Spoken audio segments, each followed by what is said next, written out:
नमस्कार दोस्तों, स्वागत है आपके अपने चैनल परफेक्शन आईएएस में। बीपीएससी मेंस को ध्यान में रखते हुए जीएस पेपर 1 के अंतर्गत नेशनल मूवमेंट से रिलेटेड हम लोग टॉपिक को कवर कर रहे हैं। आज इसी कड़ी में हमारा अगला टॉपिक होगा 1917 का चंपारण सत्याग्रह। यहाँ से बीपीएससी के द्वारा मेंस में एक प्रश्न पूछा जाता है। अब यहाँ पे पूरा का पूरा आपको चंपारण सत्याग्रह से संबंधित जितना भी चीज़ें आपको डिटेलिंग करना होगा। और इसमें एक और प्रश्न यहाँ पे बीपीएससी के द्वारा पूछा जाता है कि गांधी जी की यहाँ पे भूमिका का पूरी तरीके से वर्णन करना है। अब यहाँ पे आपको ध्यान रखना है कि 38 नंबर का सवाल मैं डेली आप लोगों से बोलता हूँ, और 38 नंबर का सवाल ठीक है अगर आपको करना है तो पूरा डिटेलिंग के साथ जब तक आप नहीं करेंगे, हर एक पहलुओं को आप नहीं दिखाएंगे, तो फिर आप ठीक है लिख के तो आएंगे लेकिन आपको मार्क्स अच्छे यहाँ पे नहीं दिए जाएंगे। इसीलिए यहाँ पे मेरा जो प्रयास होगा एक बहुत बड़े डायमेंशन के अंतर्गत मैं इसे कवर कराने की कोशिश करूँगा। तो सबसे पहले हम लोग यहाँ पर बात करते हैं भूमिका की। अब इस भूमिका को लेके हम लोग ठीक है पूरी तरीके से हम लोग यहाँ पे शुरुआत करेंगे कि कैसे यहाँ पे किस तरीके से जो भी यहाँ पे घटनाक्रम रहा है एक प्रभावशाली भूमिका बनाने की कोशिश करेंगे।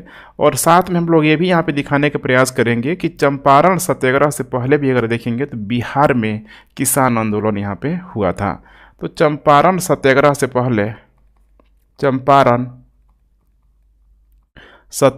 पहले यहाँ पे बिहार में कई सारे क्षेत्रों पे ठीक है छोटा मोटा यहाँ पे किसान आंदोलन हुआ था। इसकी भी हम लोग चर्चा कर लेंगे, क्योंकि यहाँ पे संबंध किसका है, किसान आंदोलन से इसका संबंध है, चंपारण सत्याग्रह से इसका संबंध है। उसके बाद हम लोग बात करेंगे इसके कारणों को लेके देखिए यहाँ पे इतिहास में जब भी आप कारणों को देखेंगे ठीक है तो एक मेन जो कारण होता है ठीक है उस कारणों को सिर्फ ध्यान में यहाँ पे नहीं रखा जाता है, बल्कि आंसर राइटिंग करते समय मैंने खोज के एक एक चीज़ों को यहाँ पे दिखाने का प्रयास किया जाता है। इसीलिए इन कारणों में हम लोग बहुत बड़े डायमेंशन के अंतर्गत इसे कंप्लीट करने का प्रयास करेंगे। जैसे कि सबसे पहले हम लोग बात करें यहाँ पे बागान मालिकों को, ठीक है, इसको बोला जाता है यूरोपीय नील है। ये नील है और कोई नहीं है, ठीक है। इनकी भी हम लोग कहानी देखेंगे कि किस तरीके से वो आके लगभग ठीक है 17वीं 18वीं शताब्दी में आके वो बिहार का जो पश्चिमी चंपारण या फिर चंपारण का जो क्षेत्र है उन सारे ही क्षेत्रों में बस गए हुए थे। तो इनके बारे में हम लोग जानेंगे। उसके बाद से अब यहाँ पे जो भी आर्थिक संरचना रही, क्योंकि सबसे प्रमुख कारण होता है यही आर्थिक क्रियाकलाप, यहाँ पे कैसे अटैक किया गया इन लोगों के द्वारा। उसके बाद से आर्थिक के साथ साथ यहाँ पे प्रशासनिक, उसके बाद यहाँ पे अंतर्राष्ट्रीय, ठीक है, कि किस प्रकार से यहाँ पे नील का देखेंगे आगे चल के कृत्रिम रंगों का यहाँ पे उत्पादन कर लिया गया। उसके बाद से यहाँ पे कुछ पर्यावरणीय इम्पैक्ट भी यहाँ पे आपको देखने के लिए मिल जाएगी। इसके अलावा जो कि सबसे इम्पोर्टेंट फैक्टर होता है तात्कालिक कारण, तो यहाँ पे इन सारे ही फैक्टरों को हम लोग बेहद ही डिटेल से इसको कंप्लीट करने का प्रयास करेंगे, ताकि आपको ये नहीं लगे कि सिर्फ नील की खेती तक यह सीमित था। कहीं ना कहीं इसका दायरा यहाँ पे बहुत बड़ा था। उन सारे ही दायरों को आपको यहाँ पे दिखाना होगा। अब उसके बाद हम लोग बात करेंगे लखनऊ अधिवेशन की, क्योंकि ये बिल्कुल ही एक समझ रहे ना एक मील का पत्थर साबित होगा। लखनऊ अधिवेशन बेसिकली एक अंतर्राष्ट्रीय मंच मिलता है खासकर भारतीय किसानों के मुद्दा का उठाने के लिए। और इसमें काफ़ी हद तक इसमें देखेंगे यहाँ पे ठीक है भारतीय खासकर बिहारी जो लोग हैं, बिहार के लोग इसमें सफल भी होंगे। यहीं से ब्रजकिशोर प्रसाद का नाम आएगा, इसके अलावा राजकुमार शुक्ल का नाम आएगा। सबको हम लोग बारी बारी से देखते चलेंगे। उसके बाद से अब पुनः यहाँ पे गांधी जी का यहाँ पे आगमन होगा। ध्यान रखिएगा, गांधी का यहाँ पे आगमन। आप जी भी लगा सकते हैं, कोई दिक्कत नहीं है, गांधी भी लग सकते हैं। एग्जाम इतना ठीक है सेंटिमेंट नहीं होता, इतना इमोशन नहीं होता है, ध्यान रखिएगा, ठीक है। गांधी जी का आगमन बहुत सारे स्टूडेंट का कंप्लेन आता है कि भाई आप रिस्पेक्ट के साथ जी लगाइए, ठीक है। पढ़ाते के दौरान यहाँ पे इन सारी चीज़ों को नहीं देखा जाता है। गांधी से भी आपका ठीक है काम बन जाएगा।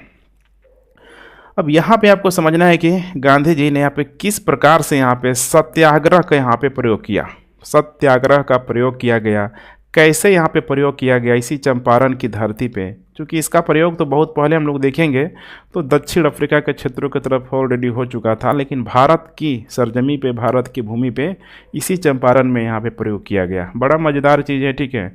सबको हम लोग यहाँ पे क्रिस्टल क्लियर करने की कोशिश करेंगे। लेकिन इन सारे ही चीज़ों के बावजूद भी देखेंगे तो कुछ मामलों में यहाँ पे आलोचना भी की जाती है, खासकर गांधी की यहाँ पे आलोचना की जाती है, ठीक है। इसको भी हम लोग देख लेंगे। उसके बाद हम लोग देखेंगे इसकी, ठीक है, इसका महत्व क्या रहा है, ठीक है, या फिर इसका परिणाम क्या रहा है, और फाइनली लास्ट में आपको, ठीक है, दिखाना होगा निष्कर्ष या फिर आप समीक्षा के रूप में आप समझ सकते हैं, निष्कर्ष या समीक्षा के रूप में। पूरा का पूरा, ठीक है, एक जुड़ाव होना चाहिए जब भी आप आंसर राइटिंग करें, बिल्कुल लगना चाहिए ना यहाँ पे, हर एक पैराग्राफ में जुड़ाव होना चाहिए ताकि एग्जामिनर को भी लगे कि हाँ बिल्कुल एकदम इसको बहुत ही अच्छी यहाँ पे जानकारी है। अब चलिए हम लोग इन्हीं बिंदुओं के अंतर्गत सारी चीज़ों को हम लोग कवर करने का प्रयास करते हैं। सबसे पहले यहाँ पे आप लोग देख लीजिए कि जो जो क्षेत्र हुआ था, खासकर चंपारण जो सत्याग्रह जो हुआ था, आज के समय में ये जो दो जिला है, पश्चिमी चंपारण और पूर्वी जिला, ध्यान रखिएगा, पश्चिमी चंपारण और यहाँ पे पूर्वी चंपारण, ठीक है। पश्चिमी चंपारण का एक फेमस सिटी का नाम आएगा जिसका नाम है बेतिया, और पूर्वी चंपारण का जो फेमस सिटी है जिसका नाम है यहाँ पे मोतिहारी। इसी मोतिहारी का नाम बदल के, ठीक है, आज के समय में बापू धाम मोतिहारी कर दिया गया है। यहाँ रेलवे स्टेशन है, पूरी बापू की पेंटिंग, प्रतिमा सब वहाँ पे मौजूद है। आज भी अगर आप वहाँ जाएंगे तो आपको लगेगा कि ठीक है साक्षात गांधी जी वहाँ पे मौजूद है। तो यहाँ पे इन दोनों जगहों को आप लोग, ठीक है, ध्यान रखना है। आगे चल के इसका बार बार यहाँ पे जिक्र आपको होते हुए नजर आएगा। अब आइए हम लोग बात करते हैं यहाँ पे भूमिका की।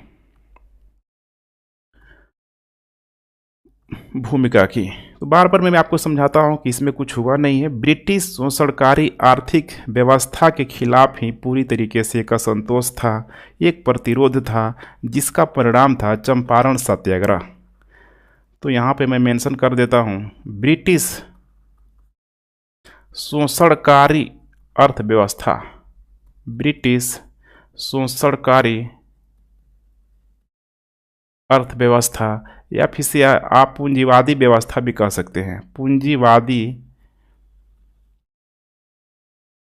व्यवस्था के खिलाफ ही कह सकते हैं कि भारतीयों का जो भी यहाँ पे असंतोष था, खासकर बिहारों के जो किसानों का जो असंतोष था, इनका जो प्रतिरोध था, ठीक है, यही पूरी तरीके से प्रस्फुटित हो चुका, फूट गया पूरी तरीके से। और परिणाम के रूप में आप चंपारण सत्याग्रह को यहाँ पे समझ सकते हैं, CS चंपारण सत्याग्रह के रूप में आप इसे समझ सकते थे। अब यहाँ पे हो क्या रहा था, तो आपको समझना है कि किसानों से जबरदस्ती या फिर अनुबंध के आधार पे, कॉन्ट्रैक्ट भी आप कह सकते हैं इसे, ठीक है, अनुबंध के आधार पे यहाँ पे ब्रिटिश औद्योगिकरण को ध्यान में रखते हुए, ब्रिटिश औद्योगिकरण को ध्यान में रखते हुए, जो कि ब्रिटेन में यहाँ पे पूरी तरीके से हो रहा था, वहाँ की आवश्यकताओं को पूरा करने के लिए यहाँ पे भारत में देखेंगे, बिहार के क्षेत्रों में देखेंगे, चंपारण के क्षेत्रों में देखेंगे, तो यहाँ पे नील की खेती किसानों से यहाँ पे कराई जाती थी। ध्यान रखिएगा, इंडिगो भी इसे बोला जाता है। अब इस दरमियान यहाँ पे क्या होता था, तो बहुत अधिक यहाँ पे किसानों का यहाँ पे शोषण किया जा रहा था।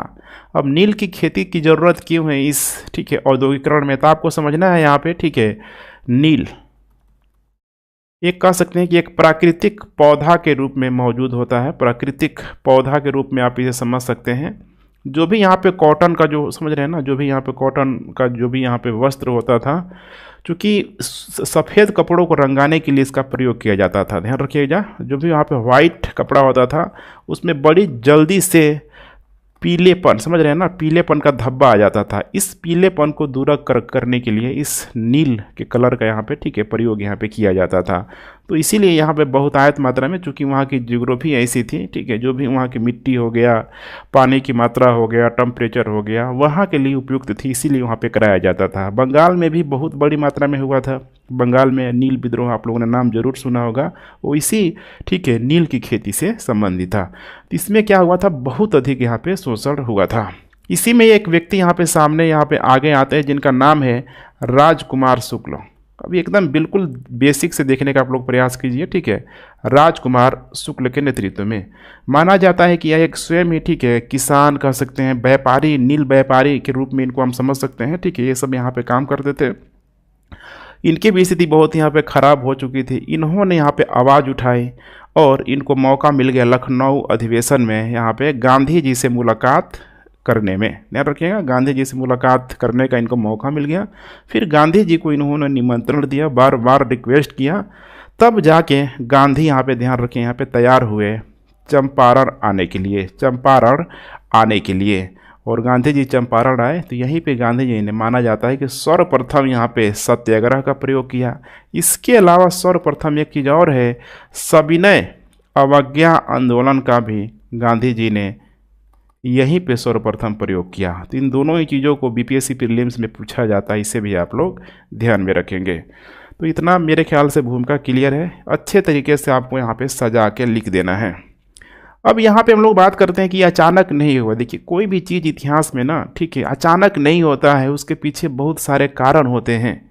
जब व्यक्ति का, समझ रहे हैं ना, जब पूरी तरीके से मतलब उग्र हो जाए, इतना मतलब हर तरीके से उसको दबा दीजिए, ठीक है, कि भाई बोलते हैं ना, इतना भी ना डराओ उसे कि भाई उसके अंदर डर ही खत्म हो जाए। कुछ यही चीज़ आपको यहाँ पे समझने की ज़रूरत होती है। तो यहाँ पे देखेंगे, चंपारण सत्याग्रह से पहले, चंपारण सत्याग्रह से पहले बिहार में क्या स्थिति थी। तो यहाँ पे अगर मैं नंबर 1 बात करूँ, जैसे कि 1707-8 में, 1707-8 ईस्वी के दौरान देखेंगे तो यहाँ पे भी एक, ठीक है, कृषकों के द्वारा यहाँ पे एक गुप्त संगठन बनाया गया था। गुप्त संगठन बनाया गया था। किनके खिलाफ बनाया गया था? तो नील्हों के द्वारा, माने नील्हों के खिलाफ बनाया गया था। नील्हे कौन होते थे? मैंने बताया था आपको, ये बागान मालिक होते थे, नील की खेती जो कराते थे, ठीक है, ये उसके यहाँ पे मालिक होते थे, जो यूरोपीय होते थे, गोरे लोग होते थे। उसके बाद ये प्रक्रिया यही नहीं रुकेगी। लगभग 1782 से 85 के दौरान फिर से यहाँ पे विद्रोह हुआ, ठीक है। ये जो विद्रोह हो रहा है, लगभग देखेंगे तो तिरहुत के क्षेत्रों में आपको देखते हुए यहाँ पे मिल जाएगा, तिरहुत के क्षेत्रों में। उसी प्रकार से आप देखेंगे तो ये दायरा यहीं तक सीमित नहीं था, बंगाल के क्षेत्रों में, चूँकि मैं यहाँ पे लिख ले रहा हूँ, ठीक है, नील से संबंधित है। तो देखेंगे तो 1859-60 में 2 भाई थे, ठीक है, दिगंबर विश्वास और विष्णु विश्वास, ठीक है, दिगंबर विश्वास और यहाँ पे विष्णु, ठीक है, विश्वास, इनके भी नेतृत्व में देखेंगे, ठीक है, तो यहाँ पे आंदोलन किया गया था, नील विद्रोह यहाँ पे किया गया था। उसके बाद ये मामला यहीं पे नहीं रुका। 1860 से 70 के दौरान किसान आंदोलन के रूप में समझ सकते हैं, ठीक है, मधुबनी में, मधुबनी का एक क्षेत्र है पंडौल, यहाँ पे भी कृषकों के द्वारा यहाँ पे विद्रोह किया गया था। इसके अलावा 1883 से लेके 1884 के दरमियान दरभंगा जो महाराज, बहुत ही फेमस है, ध्यान रखिएगा, दरभंगा राज के खिलाफ भी किसानों ने आंदोलन किया हुआ था।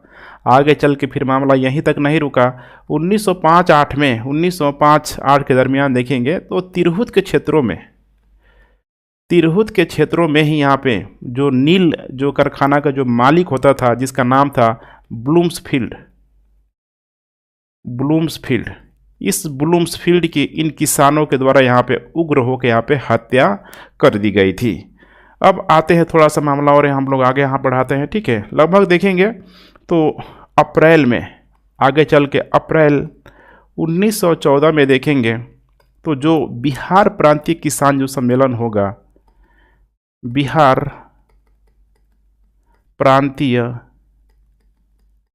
किसान सम्मेलन में एक बहुत ही फेमस पर्सनालिटी, इस पर्सनालिटी का नाम आपको हमेशा ध्यान रखना है, ब्रज किशोर प्रसाद, ब्रज किशोर प्रसाद के द्वारा भी ध्यान रखिएगा 10 अप्रैल 1914 को चंपारण के किसानों के लिए आवाज़ उठाया गया था। चंपारण के किसानों के लिए, ठीक है, जो भी उनका शोषण मूलक जो चेहरा था, ठीक है, जो अंग्रेजों के स्वार्थ किया जा रहा था, आवाज़ उठाया गया था बिहार प्रांतीय किसान सम्मेलन के माध्यम से।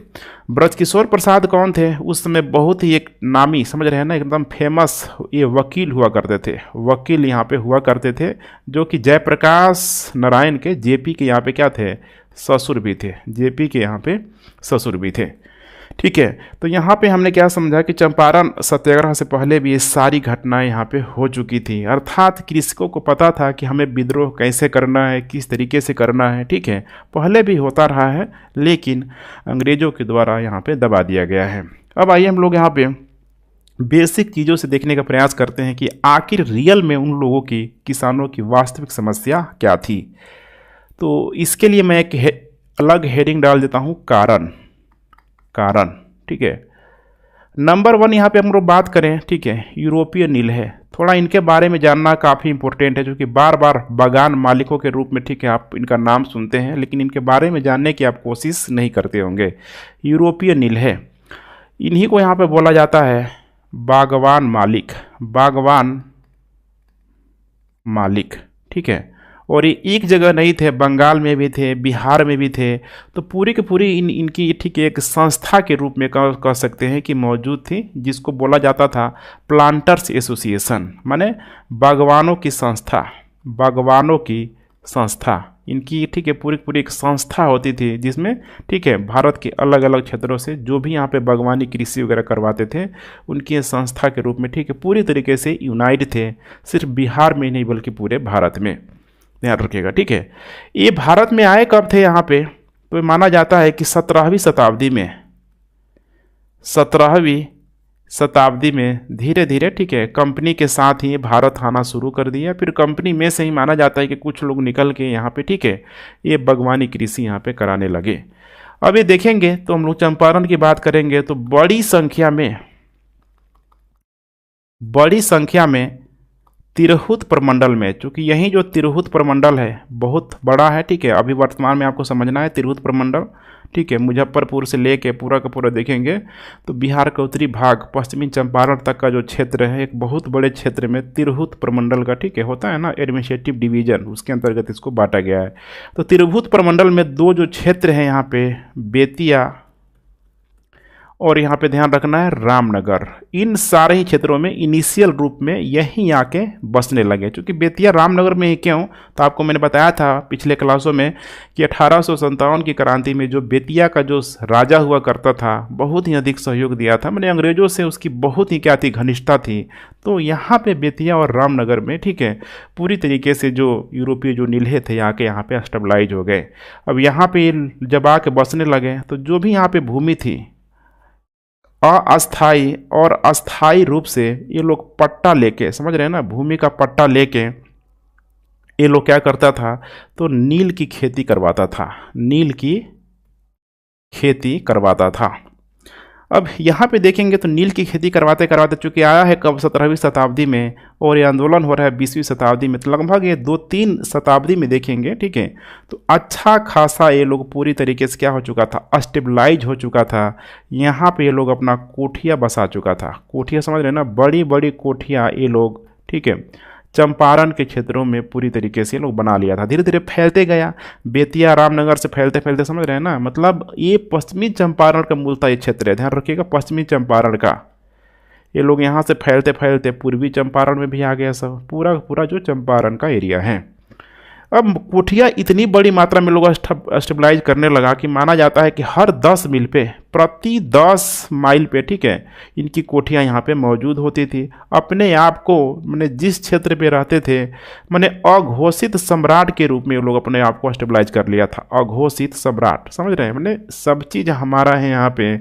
और कोठी के कारिंदे के रूप में लोग लगान भी लेता था, कोठी के कारिंदे के रूप में, कोठी का कारिंदे के रूप में अपना ये लोग लगान भी वसूलता था। इसके अलावा इतना ही नहीं, और भी तरह तरह के अलग अलग टाइप का यहाँ पे ये लोग कर क्या करता था, लोगों से वसूलता था। इनकी मात्रा इतनी अधिक होती थी कि जो भी रैयत होते थे, किसान होते थे, किसानों की वार्षिक लगान से अधिक हो जाता था। वार्षिक लगान से भी क्या हो जाता था, अधिक हो जाता था। अब समझिए कितनी बड़ी समस्या है। शासक है लेकिन शासक बिल्कुल ही ठीक है इन ब्रिटिश लोगों से यहाँ पे मिला जुला हुआ है। तो पूरी तरीके से मैंने कह सकते हैं ना यहाँ पे कि जो ये नील्हे थे हर प्रकार से इनका जो कंट्रोल हो गया था, कंट्रोल हो गया था। चाहे हम लोग प्रशासन की बात करें, चाहे हम लोग पुलिस की बात करें, न्यायालय की बात करें, माने ये इनके मान के चलिए कि जेब में था। ठीक है, कहीं भी व्यक्ति जाए तो कहाँ जाए, न्याय मांगने के लिए तो इन्हीं जगहों पे जाएगा ना, अपना कंप्लेन लिखवाने के लिए, और ये भी इनके जेब में है। समस्या आएगी कि नहीं आएगी, सोचिए कितनी बड़ी समस्या थी। अब हम लोग यहाँ पे नेक्स्ट कारण करते हैं, यहाँ पे नेक्स्ट कारण की बात करते हैं आर्थिक कारण की, क्योंकि अभी आपको समझ में आएगा कि ये नील्हे लोग यहाँ पे क्या किया किसानों के साथ कि जो लोग इतना उग्र हो गया। तो यहाँ पे नंबर सेकेंड है यहाँ पे आर्थिक कारण। ध्यान रखिएगा 38 नंबर का सवाल है, ऐसे आप शॉर्टकट में लिख के नहीं जा सकते हैं। ठीक है, आपको थोड़ा डिटेलिंग करना पड़ेगा। आर्थिक कारण, आर्थिक कारण में नंबर में अगर हम लोग देखें तो जो भी यहाँ पे भू राजस्व नीति अपनाई गई थी, भू राजस्व नीति खासकर स्थायी बंदोबस्त, उसी के तहत ना यहाँ पे जमींदारी व्यवस्था के अंतर्गत पूरी ठीक है भूमि को यहाँ पे दे दिया गया था, जिसमें जमींदार का कंट्रोल हुआ करता था। अब इसी भू राजस्व नीति के तहत देखेंगे तो यहाँ पे कृषि का वाणिज्यीकरण करने का प्रयास किया गया, कृषि का वाणिज्यीकरण करने का प्रयास किया गया। ब्रिटेन के औद्योगिकरण को ध्यान में रखते हुए कृषि का वाणिज्यीकरण का मतलब क्या है यहाँ पे देखिए, एक होता है खाद्यान्न फसल, समझ रहे हैं ना, एक होता है कमर्शियल क्रॉप्स, खाद्यान्न फसल जैसे कि जिसके बिना हम जिंदा नहीं रह सकते हैं, और एक होता है व्यापारिक, ठीक है, कमर्शियल वाणिज्यिक जो फसल होता है जिसके बिना हम जिंदा रह सकते हैं लेकिन अपने उद्योग धंधों को बढ़ाना के लिए, ठीक है, इसका मतलब प्रोडक्शन करना जरूरी हो जाता है। जैसे वर्तमान में, ठीक है, अगर प्राइमरी फसल की बात करें तो गेहूँ हो गया, ठीक है, चावल हो गया, इसके बिना आप जिंदा नहीं रह सकते हैं। लेकिन अब सपोज करिए कि कोई तिलहन है, गन्ना है, उसके बिना तो आदमी जिंदा रह सकता है ना, लेकिन फ़ायदा वहीं पे है। तो कृषि का वाणिज्यीकरण का केस क्या हुआ, तो देखिए भू राजस्व नीति के माध्यम से ऑलरेडी यहाँ पे स्थायी बंदोबस्त जमींदारों को दिया गया। अब इन जमींदारों को बोला गया कि अब तुमको क्या करना है, कृषि का वाणिज्यीकरण करना है, अर्थात जो भी ये भूमि है अब किसान अपने मर्जी से यहाँ पे फसल उगा नहीं सकते हैं, तुम जो बोलेंगे अर्थात हम जो बोलेंगे वही फसल यहाँ पे क्या करो, लगवाना शुरू करो। यही था कृषि का वाणिज्यीकरण। अब कृषि के वाणिज्यीकरण में जो भी ये नील्हे लोग थे, ध्यान से देखते चलिए, ठीक है, इन नील्हे लोगों के द्वारा, नील्हे लोगों के द्वारा, ठीक है, नील की खेती यहाँ पे कराई जाने लगी, नील की खेती कराई जाने लगी। अब देखिए लोग कैसे करवा रहे हैं नील की खेती, ये लोग दो प्रकार से लोग कराता था। सबसे पहला तो यहाँ पे होता था जीरात, बहुत ही फेमस शब्द है, ध्यान रखिएगा, जीरात, ठीक है, जीरात, ठीक है।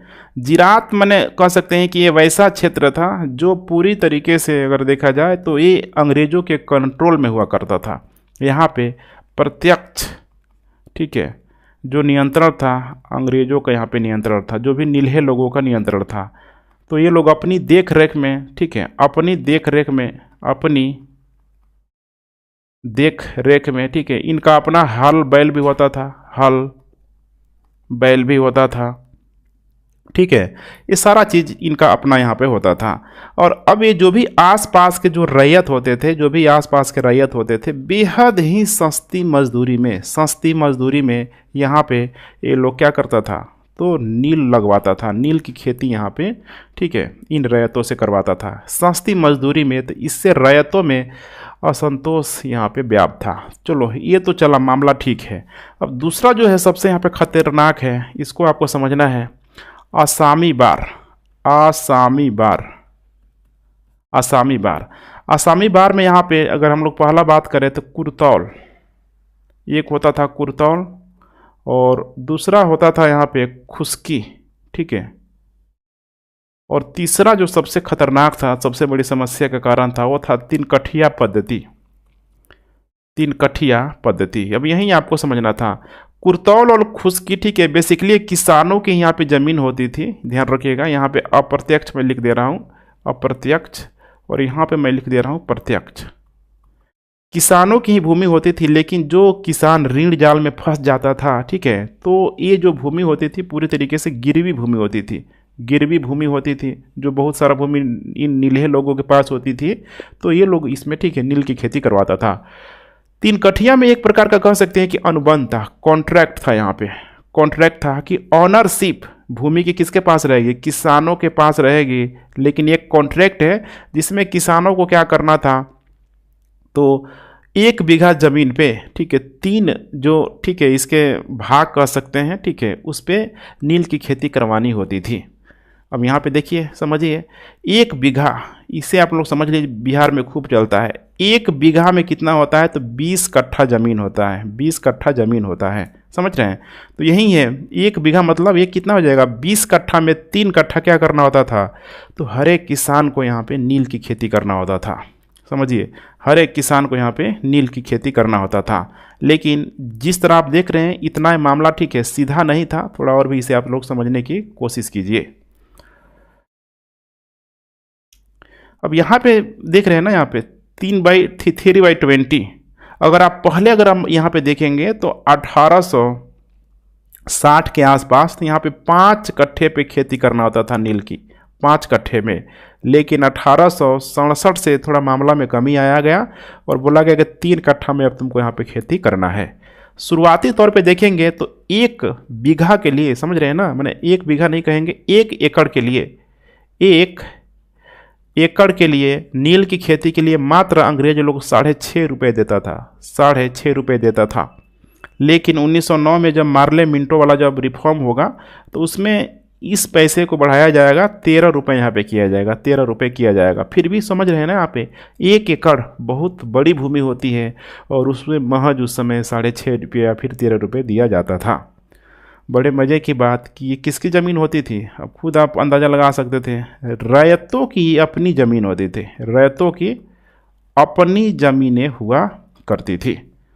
अब कितनी बड़ी समस्या थी, समझ रहे हैं ना, मैंने 3 कट्ठा पे नील की खेती भी लगाओ और जो भी कोठी होता था या जो भी फैक्ट्री होता था, अपने गर्जे, समझ रहे हैं ना, अपने गर्जे ले जाके, ठीक है, उन कोठियों में, उन फैक्ट्रियों में इन किसानों को रखना होता था और बदले में कितना मिलता था, महज 6.5 रुपये। आगे चल के 1909 में हुआ कितना, 13 रुपये हुआ। समझिए, इस तरह का कोई अनुबंध, इस तरह का कोई कॉन्ट्रैक्ट पे, मैंने, समझ रहे हैं ना, कितना ही कॉम्प्लिकेटेड मामला है। हर तरीके से यहाँ पे किसानों का क्या हो रहा था, शोषण हो रहा था। तो यहाँ पे आपको समझना है, ठीक है। अब हम लोग यहाँ पे नेक्स्ट अगर बात करें अगर इनके शोषणों का, तो देखिए इनका शोषण कैसे यहाँ पे किया जाता था। यहीं पे मैं एक छोटा सा हेडिंग डाल देता हूँ, शोषण। यहाँ पे आप लोग ध्यान से देखते चलिए, ठीक है। जैसे कि नील उपजाने के लिए यहाँ पे धमकी दिया जाता था कि देखो तुमको भाई नील क्या करना है, लगाना ही लगाना है, धमकी दिया जाता था। अगर, ठीक है, कोई नील लगाने के लिए तैयार भी अगर होता था तो उसको बहुत ही कम मजदूरी, समझ रहे हैं ना, कम मजदूरी यहाँ पे लोग देता था। जैसे यहाँ पे आप समझ सकते हैं कितना कम मजदूरी है, ठीक है, मैंने असंतोष एकदम व्याप्त था, कम मजदूरी। इसके अलावा इतना ही नहीं था, बेगार भी इन लोगों से करवाया जाता था, ठीक है। अब फिर यहाँ पे अगर कोई नील नहीं अगर उपजाता था तो उसको हर्जाना भी देना होता था, समझ रहे हैं, उसको हर्जाना भी देना होता था। अगर कोई इस 3 कठिया पद्धति के तहत अपना कॉन्ट्रैक्ट, अगर अनुबंध अपना समाप्त करना चाहता था, अनुबंध समाप्त करना चाहता था, तो उस पर जो अलग अलग टाइप का जो कर था, मैंने अभी आपको बताया हुआ था, एक कर, ठीक है, कोठी करिंदे कर, अलग अलग जो कर होता था, जो वार्षिक लगान से भी अधिक हो जाता था, वो लोग पर्सनली यहाँ पे अटैक करता था और कर की मात्रा बहुत क्या करता था, अधिक कर देता था, लोग धमकी देता था। और तो और ये लोग क्या करता था कि जो भी किसान था इस अनुबंध को समाप्त करता था, उसके खेतों में लोग मवेशी छोड़ देता था, मवेशी। अब मवेशी छोड़ने से क्या हो जाएगा कि सारा उसका चारा खा जाएगा, जो भी नील की खेती होगी सब खत्म हो जाएगा। फिर से अब यहाँ पे ये लोग क्या करता था, उस पर जुर्माना लगाता था, हर तरीके से किसान को यहाँ पे डैमेज करने का प्रयास किया जाता था। इसके अलावा समाज में कुछ और लोग थे, जैसे कि यहाँ पे मोची, उन सारे क्षेत्रों में देखेंगे, ठीक है, तो मोचियों का अच्छा खासा रोल रहा है। जो जूते वगैरह लोग जो सीते थे, मोची लोग क्या करते थे, खेतों खेतों में जो भी यहाँ पे पशुओं के जो खाल था, ठीक है, उसको लोग वसूलते थे। तो खाल ये लोग, ठीक है, वसूलने पे पूरे तरीके से नील्हे लोग एकदम पाबंदी लगा दिया कि तुमको नहीं वसूलना है। जो भी यहाँ के दुकानदार लोग थे, ध्यान से देखते चलिए, दुकानदार का जो भी यहाँ पे व्यवसाय होता था खरीद बिक्री को लेके, इन दुकानदारों को ये लोग क्या कर रखा था, सीमित कर दिया था, पूरी तरीके से सीमित कर दिया था। और इन क्षेत्रों में जो भी यहाँ पे व्यापारी लोग थे या फिर जो भी यहाँ पे साहूकार जो लोग थे, ये आगे बढ़ ही नहीं सकते थे। जो भी भारतीय थे ये आगे बढ़ ही नहीं सकते थे। इसी में थे ना, मतलब राजकुमार शुक्ल व्यापारी साहूकार के रूप में थे, वो लोग आगे जा ही नहीं सकता था। सोचिए इतनी बड़ी समस्या है। और किसानों के साथ यहाँ पे दूसरी समस्या क्या थी कि जो भी अब यहाँ पे हो रहा है नील की खेती जो पर्यावरणीय अगर प्रभाव के दृष्टिकोण से देखा जाए तो बिल्कुल ही मतलब प्रतिकूल थी। तो यहाँ पे मैं नेक्स्ट यहाँ पे हेडिंग डाल देता हूँ, ठीक है, पर्यावरणीय प्रभाव। पर्यावरणीय प्रभाव, ठीक है, ये भी एक इम्पोर्टेंट कारण है। इससे तो सबसे पहले यहाँ पे जल प्रदूषण होता था, जल प्रदूषण होता था। इसके अलावा मृदा पर नील के पौधे को उगाने से बहुत ही विपरीत प्रभाव पड़ता था। ये इतना अधिक विपरीत था कि माना जाता है कि फसल चक्र से ठीक हो जाएगा, लेकिन फसल चक्र की प्रक्रिया भी यहाँ पे क्या हो जाती थी, फेल हो जाती थी। इतना एक खतरनाक था, ठीक है, इंडिगो की खेती करना। मैंने एक तरीके से किसानों का, समझ रहे हैं ना, मृदा ही बेकार हो जाना, दूसरा फसल उस पर हो ही नहीं पाएगा। तो ये भी एक बहुत बड़ी समस्या थी। अब आइए नेक्स्ट हम लोग बात करते हैं प्रशासनिक कारण की।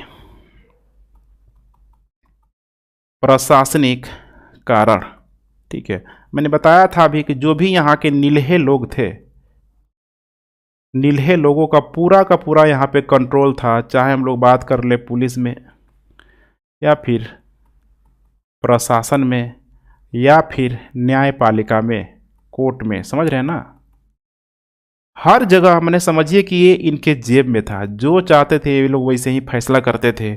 इसीलिए ये लोग ज़बरदस्ती किसानों से एकदम लगान वसूलते थे।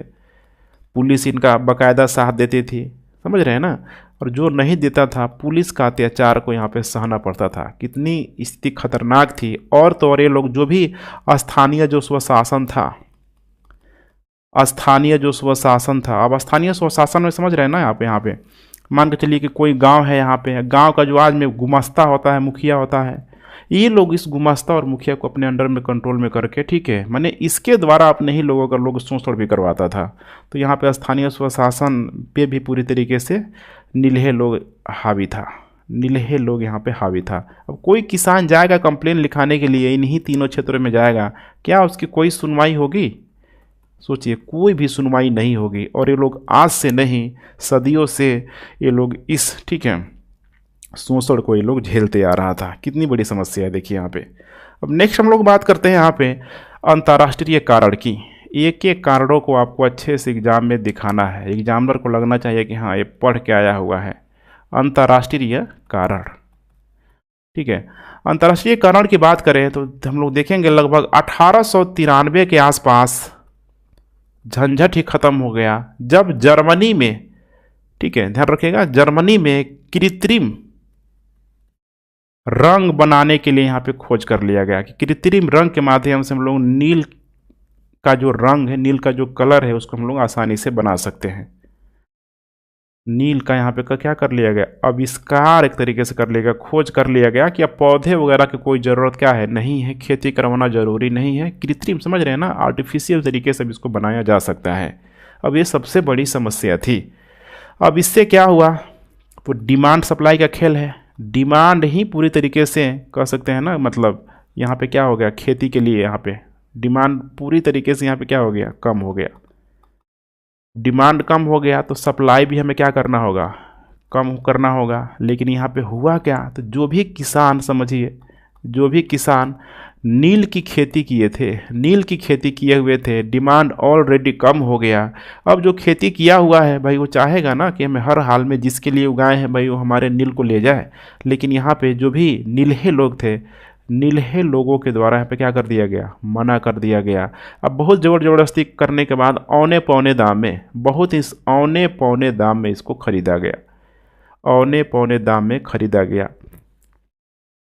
ये कितनी बड़ी समस्या है, खुद सोच के देखिए। आगे चल के जब आप पढ़ेंगे दक्कन का विद्रोह, तो उसमें जब कपास के प्रोडक्शन की बात आएगी, तो जैसे अमेरिका क्रांति में, ठीक है, अमेरिका में चूँकि बहुत अधिक कपास होता है, तो अमेरिकी क्रांति के माध्यम से जब कपास का अवरुद्ध, अमेरिका से ब्रिटेन जाना अवरुद्ध हो गया, तो अब कपास के उत्पादन के लिए भारत में बल दिया जाने लगा, वहीं दक्कन का जो क्षेत्र है वहाँ कपास उपजाया जाने लगा। लेकिन अचानक जब लड़ाई ख़त्म हो गई, अमेरिकी क्रांति ख़त्म हो गई, तो उस कपास को पुनः अमेरिका से ब्रिटेन एकदम स्वचालित मतलब सुदृढ़ पहले की तरह वहाँ पे जाने लगा, जिसके वजह से भारतीय कपास या फिर भारतीय कृषक यहाँ पे बर्बाद होने लगे, क्योंकि अंग्रेज़ों ने यहाँ से कपास को लेना छोड़ दिया था। समझिए कितनी बड़ी समस्या है यहाँ पे। इसी चीज़ को आपको दिखाना है, फील करना और रटना नहीं है आपको। क्लासरूम में ये सारी चीज़ें क्लियर हो जाएगी औने पौने दाम में, ठीक है। अब यहाँ पे नील की खेती में क्या आने लगी, खुद सोच के देखिए। नील की खेती में कमी आने लग गई। अब इसका डिमांड क्या हो गया, पूरी तरीके से यहाँ पे कम हो गया, ठीक है। नील की खेती में कमी आने लगी। अब यहाँ पे जो नील्हे लोग थे अपना राजस्व बढ़ाने के लिए, अब देखिए यहाँ पे इनका खेल शुरू हो गया। अब नील्हे लोग भी बर्बादी के कगार में आ चुका था, चूँकि उनका व्यवसाय नील की खेती पे ही टिका था और उसी की डिमांड क्या हो गई, ख़त्म हो गई। अब ये लोग अपना राजस्व को बढ़ाने के लिए, ध्यान रखिएगा, ठीक है, अलग अलग प्रकार के कई प्रकार के लोग क्या करता था, कर लगाता था, कई प्रकार के कर लगाता था। सबसे बड़ी समस्या का यहाँ पे क्या था, कारण था, ठीक है। अब यहाँ पे आपको, ठीक है, आशा करते हैं कितना समझ में आ गया होगा। कुल मिला के देख रहे हैं ना, यहाँ पे नील से छुट्टी मिला तो यहाँ पे कई प्रकार के क्या आ गया, कर आ गया। यही आएंगे अभी गांधी जी इन कई प्रकार के करों को, ठीक है, वापस भी दिलवाने का प्रयास करेंगे। थोड़ा मेरे साथ बने रहिए। अब यहाँ पे नेक्स्ट हम लोग कारण करते हैं, कारण की बात करते हैं यहाँ पे पत्र और पत्रिका की। पत्र और पत्रिका की, इस कारण को मैंने मेन हेडिंग में कवर नहीं किया हुआ था, इसे आप लोग ऐड कर लीजिएगा। पत्र और पत्रिका की, ये भी एक बहुत बड़ा रोल प्ले किया, ठीक है। एक पत्र और पत्रिका 1913 में कानपुर के क्षेत्रों की तरफ से निकाला गया, कानपुर के क्षेत्रों की तरफ से निकाला गया, जिसका नाम था प्रताप। एक साप्ताहिक पत्र था, एक साप्ताहिक पत्र था। एग्जाम में इसे भी पूछा जाता है, ठीक है, कि कैसा था, दैनिक था, साप्ताहिक था। तो प्रताप साप्ताहिक पत्र था, जिसके संपादक कानपुर के ही एक व्यक्ति हैं, बहुत फेमस व्यक्ति हैं, गणेश शंकर विद्यार्थी। गणेश शंकर विद्यार्थी, उनको जब ये सूचना मिली तो उन्होंने इन, ठीक है, जो भी ये नील कृषक थे, इनकी स्थिति को बताया। एक आर्टिकल लिख के, चंपारण में अंधेरा, चंपारण में अंधेरा, और इन्होंने प्रत्यक्ष या अप्रत्यक्ष रूप से, ठीक है, जो भी चंपारण की स्थिति को इसने बताया, चंपारण की स्थिति को यहाँ पे, ठीक है, अच्छे तरीके से यहाँ पे बताया। दूसरा एक और पत्रिका आगे चल के निकलेगा दैनिक पत्रिका के रूप में, 1917 के आसपास ही देखेंगे, ठीक है, बिहारी, नाम ही है बिहारी, आगे लगाना आपको द बिहारी, द बिहारी। दैनिक समाचार पत्र था ये, दैनिक समाचार पत्र था ये, ठीक है। महेश्वर ठाकुर इसके संपादक थे, महेश्वर ठाकुर इसके संपादक थे।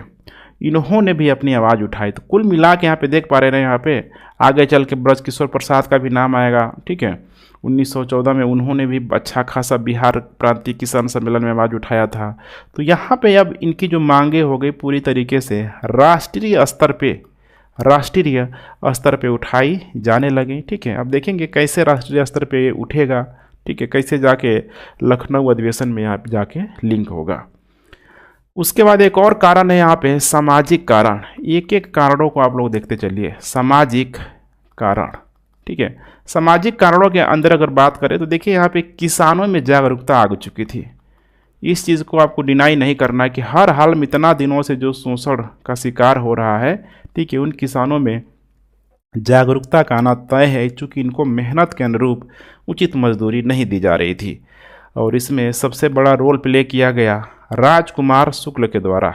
राजकुमार शुक्ल के द्वारा, एक पढ़े लिखे, ठीक है, अच्छा खासा व्यक्ति थे।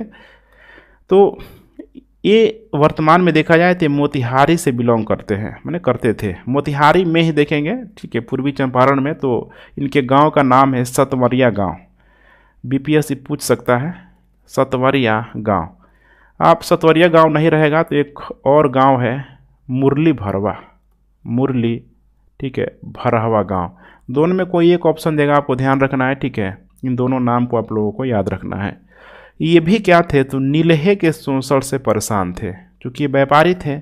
नीलहे के शोषण से ये भी परेशान थे और फाइनली ये क्या बन गए, सत्याग्रही बन गए। और माना जाता है ना कि हर, ठीक है, जो कामयाब पुरुष होता है उसके पीछे एक महिला का हाथ होता है। तो इनके पीछे भी इनकी जो बीबी थी, इनकी जो पत्नी थी, केवला देवी का हाथ था सत्याग्रही इनको बनाने में। केवला देवी का हाथ था। ये मुजफ्फरपुर, ठीक है, इनका घर था मुजफ्फरपुर। इनकी शादी हुई थी, ठीक है, मोतिहारी से मुजफ्फरपुर की दूरी कम ही है, तो यहाँ पे इनकी शादी हुई थी मुजफ्फरपुर में केवला देवी से। तो आशा करते इतना ये सारी चीज़ें क्लियर हो गया होगा। अब आइए हम लोग इसे थोड़ा, ठीक है, अंतिम अंजाम तक पहुँचाने की कोशिश करते हैं। तत्कालिक कारण, ये इतना अधिक खतरनाक था तत्कालिक कारण कि समझिए कि अब किसानों को भूखे मरने की नौबत आ गई थी। और वो तत्कालिक कारण था पैन खर्चा। पैन खर्चा, इस पैन खर्चा में रैयतों से, समझ रहे हैं ना, जो भी यहाँ पे रैयत थे, जो भी किसान थे, इन नील्हे लोगों के द्वारा, बताया था मैंने कि नील की खेती का जब डिमांड कम हो गया तो अलग अलग कर लगाया जाने लगा। और इन लोगों ने बोला कि जो भी किसान है, जो भी रैयत है, जो लोग पानी पटाता है, अपने खेतों में पानी पटाता है, अब वो लोग 3 रुपये प्रति बीघा देगा। 3 रुपये प्रति बीघा देगा। 3 रुपये प्रति बीघा। अब समझ पा रहे हैं भाई, ये इतना बड़ा ज़बरदस्त प्रहार था कि किसान अब मरता क्या न करता, रोड पे आने की यहाँ पे स्थिति आ चुकी थी। ये सबसे बड़ा तत्कालिक कारणों में से यहाँ पे एक यहाँ पे हुआ। अब चलिए हम लोग थोड़ा लिंक करने का प्रयास करते हैं लखनऊ अधिवेशन से। तो अगला आपको हेडिंग डालना है लखनऊ अधिवेशन। लखनऊ अधिवेशन 1916 में हुआ था, दिसंबर महीने में। ये अधिवेशन अपने आप में बहुत खास है, क्योंकि आपको पता होगा कि, ठीक है, सूरत अधिवेशन में 1907 में ही नरम दल और गरम दल कांग्रेस में, ठीक है, एकदम फूट पड़ चुका था। उसके अलावा, ठीक है, मुस्लिमों का जब 1909 में जब सांप्रदायिक, ठीक है, पृथक निर्वाचन यहाँ पे दिया गया था, तो मुस्लिम लोगों से भी समस्या थी। तो यहाँ पे नरम दल और गरम दलों को एक मंच में लाने का प्रयास किया गया, जो कि हो भी गए। मुस्लिम लोगों ने भी कांग्रेस का पूरी तरीके से सपोर्ट किया गया। तो अभी तक देखिए कांग्रेस में एक बहुत बड़ा इंजाम लगता था कि कांग्रेस सिर्फ और सिर्फ, ठीक है, अमीरों की पार्टी है, ज़मींदारों की पार्टी है, मध्य वर्ग की पार्टी है। लखनऊ अधिवेशन को विशाल बनाने का कोशिश किया गया और इसमें देखेंगे तो अलग अलग क्षेत्रों से जनप्रतिनिधित्व को अधिक करने के लिए, ठीक है, किसानों को भी यहाँ पे शामिल किया गया। किसानों को, ध्यान रखिएगा, इसमें शामिल करने का निर्णय किया। क्योंकि इस अधिवेशन में एक सबसे खास चेहरा यहाँ पे मौजूद थे, गांधी जी। ध्यान रखिएगा, गांधी जी, जो कि 1915 में ही दक्षिण अफ्रीका से आए हुए थे। अब यहाँ पे आपको समझना है, ठीक है। अब किसानों को जब शामिल किया गया तो बिहार के किसानों को भी आमंत्रण किया गया। बिहार से भी, ठीक है, भारी मात्रा में यहाँ पे प्रतिनिधि वहाँ पे गए। प्रतिनिधि इस लखनऊ अधिवेशन में शामिल हुए। अब चंपारण से यहाँ पे देखेंगे तो चंपारण से भी यहाँ पे लोग गए, जैसे कि, ठीक है, राजकुमार शुक्ल का नाम आपको नहीं भूलना है। राजकुमार शुक्ल, इनको भी मौका मिला के चलते हैं भाई, नया, ठीक है, चर्चित चेहरा है। चूँकि गांधी जी, ठीक है, थे तो अफ्रीका में, लेकिन अपने क्रियाकलापों के माध्यम से, ठीक है, वो भारत में भी उस समय काफ़ी फेमस हो चुके थे। तो राजकुमार शुक्ल भी थे यहाँ पे, आपको, ठीक है, ध्यान रखना है। इसके अलावा ब्रज किशोर प्रसाद भी थे। ब्रज किशोर प्रसाद भी थे, ये वहीं है, जयप्रकाश नारायण के ससुर, ठीक है, बहुत फेमस उस समय वकील हो चुके थे। माना जाता है कि ब्रज किशोर प्रसाद ने इस लखनऊ अधिवेशन के मंच से फिर से बिहार के किसानों की आवाज़ उठाई, चंपारण के किसानों की आवाज़ उठाई। लेकिन समझ रहे हैं ना, उस समय नरम दल गरम दल एक हो रहा है, गजब खुशी का माहौल था। मुस्लिम लीग सपोर्ट कर रहा है किसको? कांग्रेस को सपोर्ट कर रहा है। तो अब इतने छोटे मुद्दे को यहाँ पे अनसुना कर दिया गया। फिर अब ब्रजकिशोर प्रसाद, एक ध्यान रखिएगा, एक वकील थे, एक पहुँच वाले व्यक्ति थे। इनको अब, ठीक है, राजकुमार शुक्ल की मदद से ये कहाँ पहुँच गए? गांधी जी के पास। गांधी जी के पास पहुँच गए, ठीक है। गांधी जी से इन लोगों ने मुलाकात किया। शुरुआत में तो गांधी जी ने बहुत अधिक भाव नहीं दिया, क्योंकि उन्होंने न कभी चंपारण का नाम सुना है, ठीक है, ना नील की खेती कैसे होती है, क्या होती है, इनको कुछ आइडिया ही नहीं था। जब सारी बातों को बताया गया कि किसानों का शोषण हो रहा है, तो गांधी जी उसमें बहुत अधिक, ठीक है, मतलब होता है ना कि उसको मतलब सीरियसली लेने के लिए तैयार नहीं थे। लेकिन राजकुमार शुक्ल को गांधी जी बताते थे, ठीक है, आगे चल के इन्होंने अपनी आत्मकथा सत्य के प्रयोग में, सत्य के प्रयोग में उल्लेख भी यहाँ पे किया गया है, ठीक है। 12वां अध्याय में गांधी जी ने अपनी आत्मकथा सत्य के उल्लेख में उल्लेख किया हुआ है, ठीक है। एक टॉपिक का नाम है नील का दाग, नील का दाग। इसमें गांधी जी खुद बता रहे हैं कि देखो, मैं चंपारण को जानता तक नहीं था कि नील की खेती से किसानों का शोषण हो रहा है, लेकिन ये जो राजकुमार शुक्ल नाम का जो व्यक्ति था बहुत ही बड़ा जिद्दी था, ठीक है, बहुत ही बड़ा जिद्दी था। मतलब जब तक हमको मना नहीं लिया, राजी नहीं कर लिया, बार बार हमसे, ठीक है, रिक्वेस्ट यहाँ पे करता रहा। और फाइनली यहाँ पे गांधी तैयार हुए कि हम आएंगे मार्च, ध्यान रखिएगा, मार्च अप्रैल में हम आएंगे 1917 में। चूँकि 1916 के लास्ट ही में हो रहा है दिसंबर में, तो 1917 मार्च अप्रैल में हम वहाँ का दौरा करेंगे। गांधी जी भी मन मन मुस्कुरा रहे थे कि चूँकि गांधी जी दक्षिण अफ्रीका से ऐसे ही नहीं आए थे, बहुत सारा क्रियाकलाप, समझ रहे हैं ना, करके आए हुए थे। तो गांधी जी को भी लग रहा था कि भाई हम सत्याग्रह का यहाँ प्रयोग, ठीक है, कर सकते हैं। जो स्थितियाँ अगर सत्याग्रह का प्रयोग जैसे हमने दक्षिण अफ्रीका में किया है, अगर यहाँ भी करते हैं तो भाई अच्छा खासा, ठीक है, हमारा मतलब और भी अधिक से अधिक लोगों को हम जोड़ सकते हैं। तो यहाँ पे सत्याग्रह के प्रयोग के लिए गांधी जी ने ठाना, ठीक है। यहाँ पे आपको इतना समझ में आ जाना चाहिए। चलिए अब यहाँ पे हम लोग बात करते हैं गांधी जी की भूमिका। क्वेश्चन का जो दूसरा पार्ट है, गांधी की भूमिका, गांधी की भूमिका एकदम आपको समझते चलना है, ठीक है। अब तो गांधी के फिर जन्म वन्म ये सब का कोई मतलब नहीं है यहाँ पे, ठीक है। गांधी के विचारों को आपको थोड़ा बहुत समझने का प्रयास करना चाहिए। चूँकि सत्याग्रह से संबंधित है तो हम लोग शुरुआत ही करेंगे गांधी जी का यहाँ पे सत्याग्रह यहाँ पे क्या था, सत्याग्रह यहाँ पे क्या था। तो गांधी जी का मानना था कि देखिए, जो ये सत्याग्रह है ना, इस सत्याग्रह से किसी भी शक्तिशाली साम्राज्य की जड़ें हिलाई जा सकती है। शक्तिशाली साम्राज्य की, शक्तिशाली साम्राज्य की एकदम जड़ें हिलाई जा सकती है, उसको उखाड़ के फेंका जा सकता है। चूँकि ये सारी ही चीज़ों को गांधी जी ने ऑलरेडी दक्षिण अफ्रीका में आजमाया हुआ था। फिर बोले कि देखो भाई, ये कोई मौलिक अवधारणा नहीं है, ऐसा नहीं कि जो सत्याग्रह है ये मौलिक है, कोई नया चीज़ नहीं है, ये पहले से चलता आ रहा है पूरा, ठीक है। विश्व जो है सत्य पे टिका हुआ है, इन सारी बातों को आप लिखना है। पूरा जो विश्व है सत्य पे टिका हुआ है, ठीक है। बोलते हैं ना यहाँ पे कि हमेशा सदा, ठीक है, सत्य ही बोलो, हमेशा सत्य की जीत होती है। देर भले लगता है लेकिन जीत होगी हमेशा सत्य की। इसकी बातों को इन्होंने बताया कि ऑलरेडी उपनिषदों में बहुत अच्छे से इनकी बातों को बताया गया है। और तो और, ठीक है, बुद्ध एवं महावीर ने भी सत्य पे बहुत अधिक जोर दिया है। इन दोनों ने तो अहिंसा पे भी बहुत अधिक जोर दिया है, सत्य और अहिंसा पे भी बहुत अधिक जोर दिया है। तो ये कोई नया चीज़ नहीं था, ठीक है। इन्होंने अब इस चीज़ को अपने तरीके से यहाँ पे यूज करना चाहा। तो यहाँ पे गांधी जी कैसे, ठीक है, इस चीज़ को मानते थे, तो इसके लिए बोलते थे कि मेरे पास दो मूलाधार है, दो मूलाधार है। कैसे इसका हम यूज करते हैं, तो प्रेम और सत्य से, प्रेम और सत्य से। एकदम ध्यान से देखते चलिए, बेसिक चीज़ें हैं, प्रेम और सत्य से। इसका मतलब क्या है यहाँ पे, कि जो भी विपक्षी व्यक्ति है उससे भाई प्रेम करिए, उससे हमेशा सत्य बोलिए, और उसको भी बोलिए कि भाई आप सदा क्या करिए, हमसे सत्य बोलिए। अर्थात कहने का मतलब यहाँ इनका कि स्वयं पीड़ा सहकर जो भी बुरा व्यक्ति है, बुरा जो भी यहाँ पे व्यक्ति है, ध्यान रखिएगा, ठीक है, उसको अच्छा व्यक्ति में क्या करना है, परिवर्तित करना है। लेकिन जब स्वयं पीड़ा आप सह लीजिएगा तो ये नहीं कि भाई ठीक है इसको भी मारपीट से इसको भी पीड़ा सहवाए, ठीक है। बुरे व्यक्ति को एकदम पीड़ा नहीं होनी चाहिए, पीड़ा नहीं होनी चाहिए। और ये कब होगा, जब उससे साथ प्रेम से बोलिए, सत्य से बोलिए, ठीक है। यही इनका मूल कारण था। इसके लिए इन्होंने कुछ अस्त्र शस्त्र का प्रयोग किया। अस्त्र शस्त्र मतलब ये नहीं है कि ठीक है ले आए तलवार भाला गोली बारूद, नहीं। इनका जो तकनीक था, थोड़ा यहाँ पे मैं आपको समझाने की कोशिश करता हूँ। देखिए कितना इनका शानदार यहाँ पे तकनीक था। जैसे देखेंगे यहाँ पे, तो असहयोग की भावना को उत्पन्न करना, कि भाई जिससे आपको नहीं बनता है ना, तो उसको आप क्या करिए, असहयोग करिए। जो भी वो काम कर रहा है उसमें भागीदारी ही आप करना क्या करिए, बंद कर दीजिए, भागीदारी ही मत कीजिए। जैसे अगर अंग्रेज लोग यहाँ पे आके, ठीक है, अगर बाजार बना लिया है पूरे भारत को अपना बाजार, तो भाई उसके बाजारों से सामान ही मत खरीदिए, देखिएगा ऐसे ही, ठीक है, डिमांड कम हो जाएगा, फुस हो जाएगा सब।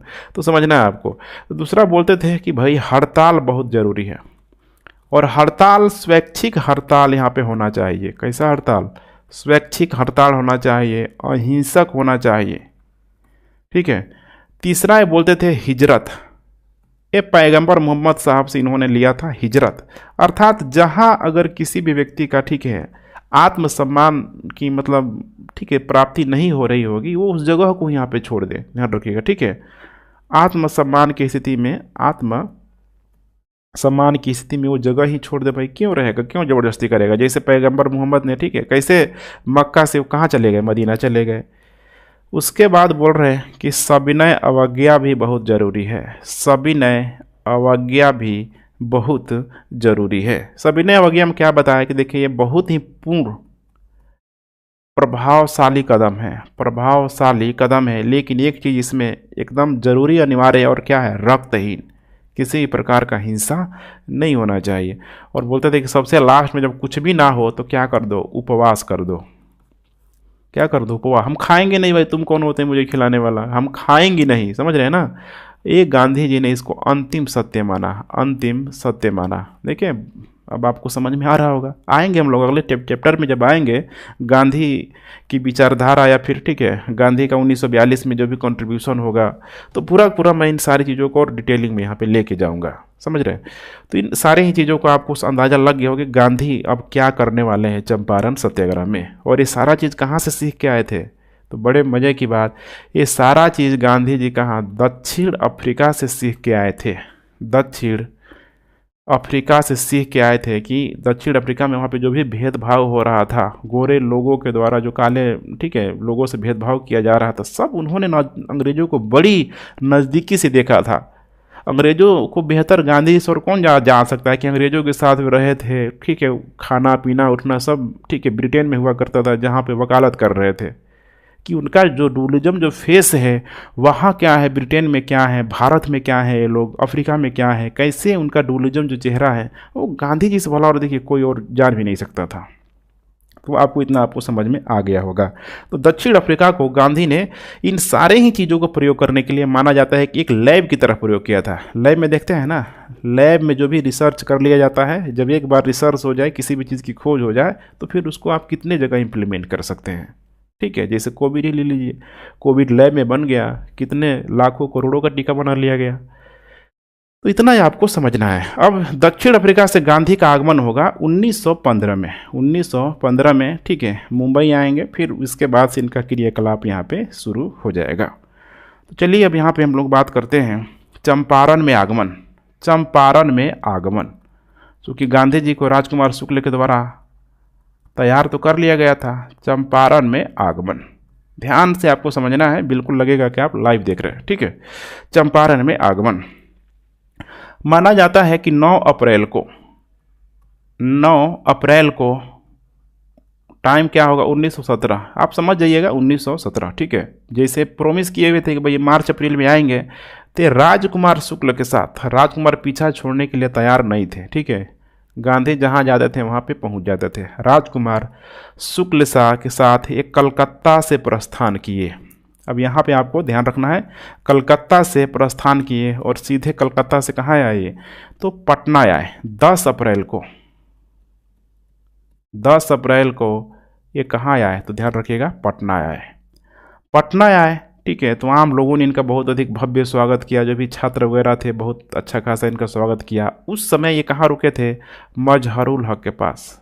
प्रश्न पूछा जाता है बीपीएससी के द्वारा, मजहरुल हक के पास रुके थे। ऐसे ही आपका देखेंगे ना कि चंपारण सत्याग्रह में कौन कौन पार्टिसिपेट किया, आपको कितना नाम तो यहीं भी क्लियर हो जाएगा, मजहरुल हक के पास, ठीक है। उसके बाद से ये मिलने के लिए चले गए राजेंद्र प्रसाद से, क्योंकि राजेंद्र प्रसाद जो, ठीक है, उस समय नील किसानों के वकील हुआ करते थे। राजेंद्र प्रसाद, ठीक है, चले गए। नील किसानों से, ठीक है, वकील से मिलने के लिए कि भाई क्या स्थिति है, थोड़ा इन वकील साहब से हम जान लेते हैं। तो राजेंद्र प्रसाद के पास गए हैं, तो मैंने कुछ एडिटोरियल ऐसा आता है, पढ़िएगा तो आपको गुस्सा भी आएगा कि बिहार में इनको जातिवाद का लेवल पता चला। जो भी राजेंद्र प्रसाद के नौकर वगैरह थे, ठीक है, वे इस तरीके से इनसे ट्रीट किए गांधी जी से, इनको समझ में आ गया। मैंने गांधी जी को उस समय नीच, ठीक है, जाति का समझा जाता था, चूँकि धोती कुर्ता पहन के गए थे, ठीक है।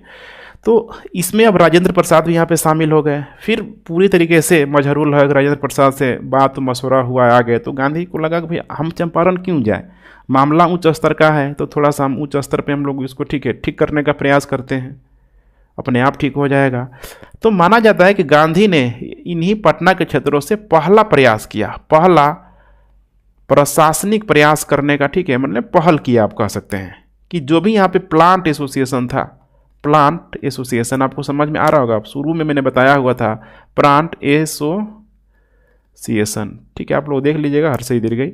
जो भी बागवान मालिकों का जो संस्था था, उसका जो मंत्री था, उस मंत्री से लोग मिले, जिसका नाम था Wilson, J M. Wilson, J M. Wilson. इन लोगों से ठीक है, ये लोग मिला, लेकिन इसने कुछ खास आश्वासन यहाँ पे नहीं दिया, मैंने इग्नोर कर दिया कि भाई हम कुछ नहीं जानते हैं। अब इन लोग बड़ा गुस्सा आया। पटना से अब सीधे लोग ट्रेन पकड़ा, ठीक है, पटना से, समझ रहे हैं ना, क्योंकि डायरेक्ट ट्रेन तो नहीं है मुजफ्फरपुर के लिए, लेकिन पटना से लोग, ठीक है, आया लोग इधर हाजीपुर, हाजीपुर से फिर लोग गया पटना, सॉरी मुजफ्फरपुर। तो मुजफ्फरपुर ये लोग रात को पहुंचा लोग, मुजफ्फरपुर। अब मुजफ्फरपुर में स्वागत करने के लिए कौन थे यहाँ पे, तो ध्यान रखिएगा, ठीक है, मुजफ्फरपुर में जे.बी. कृपलानी, जे.बी. कृपलानी, वो भी उस समय छात्र थे, छात्र नेता के रूप में उभर रहे थे। जे.बी. कृपलानी रात में जैसे गांधी जी का ट्रेन रुका मुजफ्फरपुर रेलवे स्टेशन में, तो लालटेन लेके खोज रहे थे कहाँ, फर्स्ट क्लास में, कि गांधी जी फर्स्ट क्लास में वीआईपी आदमी है। लेकिन गांधी जी कहाँ मिले, थर्ड क्लास में, जनरल बोगी में मिले, ठीक है। तो मुजफ्फरपुर में गांधी आए। अब मुजफ्फरपुर में गांधी यही नहीं रुके, बल्कि जो भी ये तिरहुत प्रमंडल हुआ करता था, आज भी है, ठीक है, तो तिरहुत प्रमंडल का जो कमिश्नर था, तिरहुत प्रमंडल का जो कमिश्नर था, सोचे भाई इससे भी बात करके देख लेते हैं, ठीक है, उसका नाम था मोर्सेट, ध्यान रखिएगा, मोर्सेट। मोर्सेट से ये लोग मिला, पूरा ग्रुप जाता था मिलने के लिए, क्योंकि यहाँ पे जे.बी. कृपलानी हो गया, राजेंद्र प्रसाद, मजहरूल हक, सब गए लोग मिलने के लिए। मोर्सेट ने, ठीक है, पूरी तरीके से इनकी बातों को अनसुना कर दिया। गांधी जी को बोला, ठीक है, डांटा भी, धमकाया भी, समझ रहे हैं, धमकाया भी, और बोला कि जितना जल्दी हो सको क्या करो, जिला छोड़ के वापस लौट जाओ, जहाँ से आए हो वहाँ पे लौट जाओ। समझिए किसको धमका रहा है, गांधी जी को धमका रहा है। अब सोच ही पा रहे हैं ना, मतलब ऑलरेडी साउथ अफ्रीका से आए हैं, तुम्हारा चेहरा देखे तुम लोग क्या हो, इतनी आसानी से जाने वाले ये नहीं थे। फिर यहीं से माना जाता है कि मुजफ्फरपुर से अब गांधी मोतिहारी के लिए प्रस्थान कर गए, मोतिहारी के लिए प्रस्थान कर गए। और पूरा का पूरा जो इनका जो मेंबर है यहाँ पे आप लोग देख लीजिए, जैसे कि राजकुमार शुक्ल का नाम तो आप लोगों को ध्यान रखना है। पटना में आए तो मजहरूल हक, ठीक है, राजेंद्र प्रसाद, जे.बी. कृपलानी, जे.बी. कृपलानी हो गया। इसके अलावा अनुग्रह नारायण सिंह, ध्यान रखिएगा, अनुग्रह नारायण सिंह। इसके अलावा रामनवमी प्रसाद, इसके अलावा पोलक शंभू शरण। कुछ यहाँ पे 5-6 जो नाम है, यही बीपीएससी में बार बार पूछा जाता है। हो सकता है कि ये नाम से आप लोग, ठीक है, वाकिफ भी हो गए होंगे। कोई दिक्कत है यहाँ तक, ठीक है।